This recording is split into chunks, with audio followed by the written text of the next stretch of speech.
Aktiviti 7.1 mengkaji proses respirasi aerob. Jadi 7.1 ni muka surat. Sekejap cikgu cari.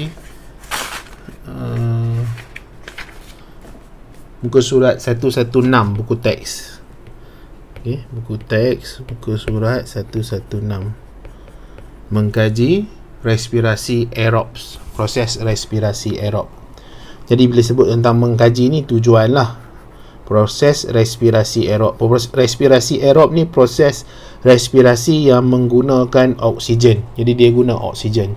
Jadi kita nak tengok lah betul ke tidak proses respirasi aerob ni menggunakan oksigen. Penyataan masalah dia, adakah organisma hidup menjalankan proses respirasi aerob, iaitu proses yang menggunakan oksigen. Proses yang menggunakan oksigen.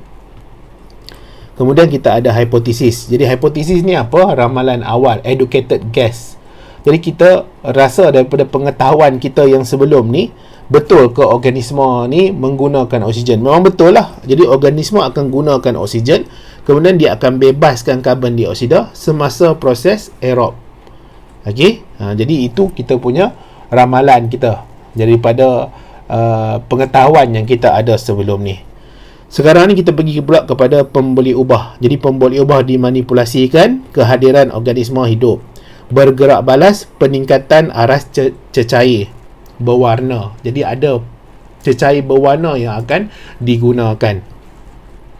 Kemudian kita ada dimalarkan, iaitu aras awal air, aras awal cecair berwarna. Kemudian ada bahan.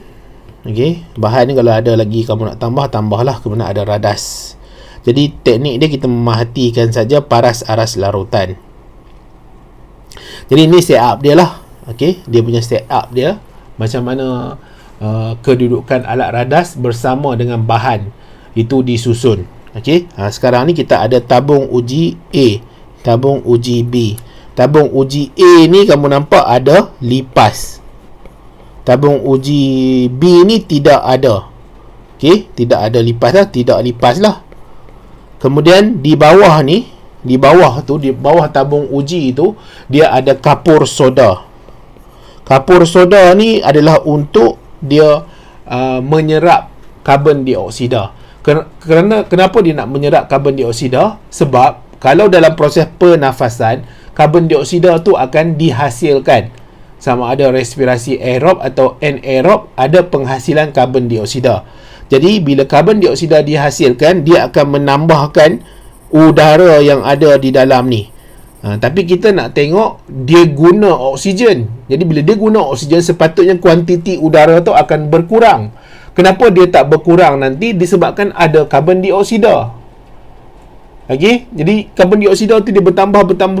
Macam manalah air daripada kawasan beaker ni nak naik ke dalam tiub kapilari ni. Okey, nak naik ke tiub kapilari ni susah lah. Sebab apa? Sebab kita tak serap karbon dioksida. Karbon dioksida tu dilepaskan oleh lipas tadi, organisma tadi. Jadi nak tak nak kita kena serap karbon dioksida supaya nanti kita tahu betul ke tidak oksigen tu digunakan oleh lipas tadi. Sebab daripada pengetahuan kita sebelum ni memang dalam respirasi aerob oksigen digunakan, karbon dioksida dilepaskan. Sekarang ni kita serap semua karbon dioksida supaya kita dapat lihat betul ke tidak oksigen tu digunakan. Jadi oksigen tu pun digunakanlah oleh lipas. Jadi bila digunakan oleh lipas, cecair yang hijau ni akan naik. Jadi tak ada lah sebab tidak ada lipas. Okey, sebab tidak ada lipas. Jadi itu sajalah pemerhatian. Jadi nanti dia akan ada takat pada A ni. Y ni dia masih lagi dekat Y lah. Okey, tiub B ni masih lagi dekat Y bawah ni. Lebih kurang macam tu lah ya. Jadi ini adalah dia punya pemerhatian. Jadi X ni dia bertambah sebab apa? Sebab berlaku pengurangan oksigen pada udara. Pengurangan oksigen pada udara yang menunjukkan bahawa memang lipas tu dia guna oksigen. Jadi bila dia guna oksigen, kuantiti oksigen di udara berkurang dan menyebabkan air akan ditarik naik ke dalam tiub kapilari disebabkan dah hilang kuantiti oksigen dalam udara. Karbon dioksida memang tidak ada. Sebab apa karbon dioksida tidak ada? Sebab ada kapur soda ni akan menyerap karbon dioksida. Okey, jadi sebab kita tak nak karbon dioksida tu ganggu nanti. Contohnya macam lipas tu hasilkan karbon dioksida. Kemudian lipas tu ambil oksigen. Jadi dia ada lepas, dia ada ambil. Jadi macam mana kuantiti udara tu nak berkurang, nak berubah? Dia akan jadi sama saja. Air ni tak akan naik nanti. Air yang berwarna ni takkan naik. Kemudian ada panjang lah dia punya penerangan ni. Lepas tu dia kata suhu ni ditetapkan. Suhu air ni ditetapkan. Suhu air ni ditetapkan. Sebab apa? Sebab dia tak nak haba tu dia mempengaruhi proses yang berlaku. Jadi dia tak nak mempengaruhi proses yang berlaku. Jadi dia pada 20 darjah Celsius. Direndam di dalam kukus air 20 darjah Celsius.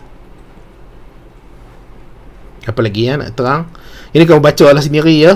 Cikgu nak terang apa yang cikgu dah terang kat kamu tu semualah termasuk dalam perbincangan. Jadi di sini ini oksigen diperlukan dalam proses respirasi aerob. Jadi bila mengalami pengurangan oksigen dan air dalam beaker ni naik ke dalam tiub kapilari, dia naik ke dalam tiub kapilari menunjukkan bahawa lipas tadi dia guna oksigen. Dan kita tak kekalkan amount ataupun kuantiti udara tu dengan ada penghasilan ataupun ada penambahan karbon dioksida. Tak. Sebab itulah karbon dioksida diserap oleh kapur soda. Cikgu harap kamu boleh faham lah ya. Ini tak adalah susah sangat, mudah sahaja. Kalau tak faham juga boleh mesej cikgu lah, tanya. Itu sajalah untuk aktiviti 7.1.